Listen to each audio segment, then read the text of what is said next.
اسلام کے ابتدائی دور میں مسلمانوں اور رومیوں کے درمیان شدید جنگ چھڑ گئی۔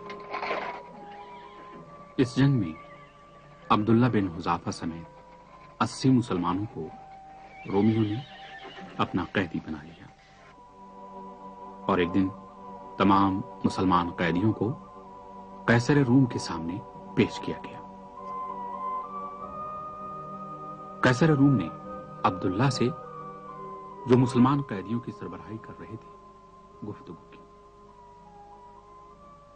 قیصر نے پوچھا، اگر تم مسیحیت قبول کر لو تو تم رہا کر دیے جاؤ گے۔ عبداللہ نے جواب دیا، ظلمتوں سے ایک بار نکل کر نور اور روشنی کی فضا میں داخل ہونے کے بعد دوبارہ ظلمات کی طرف کیسے پلٹ کر جا سکتا ہوں؟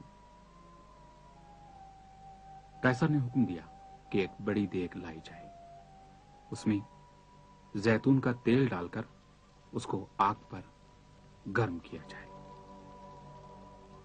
جب تیل کھولنے لگا تو ایک مسلمان قیدی کو اس میں پھینک دیا گیا۔ دیکھتے ہی دیکھتے اس کی ہڈیوں سے گوشت الگ ہو گیا۔ قیصر کہتا ہے، اگر تم عیسائی مذہب کو نہیں اپناؤ گے تو تمہیں بھی اسی طرح کی سزا دی جائے گی۔ عبداللہ بن حذافہ کہتے ہیں، میں کسی صورت میں ہدایت پانے کے بعد دوبارہ گمراہی کا رخ نہیں کروں گا۔ قیصر نے بھی عبداللہ بن حذافہ کو ابلتے ہوئے تیل کی دیگ میں پھینکنے کا حکم دیا۔ چنانچہ انہیں دیگ کے پاس لایا گیا۔ اس وقت ان کی آنکھوں سے آنسو ٹپک پڑے۔ قیصر نے حکم دیا کہ انہیں آگ میں نہ پھینکا جائے۔ قیصر روم نے پوچھا، تم کیوں رو رہے ہو؟ میں ایک بار پھر کہتا ہوں کہ اگر تم اسلام سے پلٹ جاؤ تو رہا کر دیے جاؤ گے۔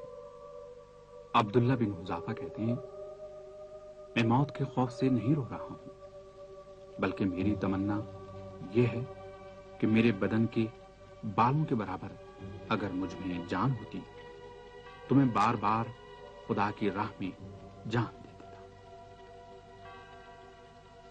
قیصر روم کہتا ہے، کیا تم تیار ہو کہ مسیحیت قبول کر لو؟ اگر ایسا کرتے ہو تو میں تمہیں اپنا داماد بنا لوں گا اور اپنی سلطنت کے آدھے حصے کو تمہیں بخش دوں گا۔ عبداللہ بن حذافہ کہتے ہیں، میں کسی صورت میں اپنے دین و ایمان سے دستبردار نہیں ہوں گا۔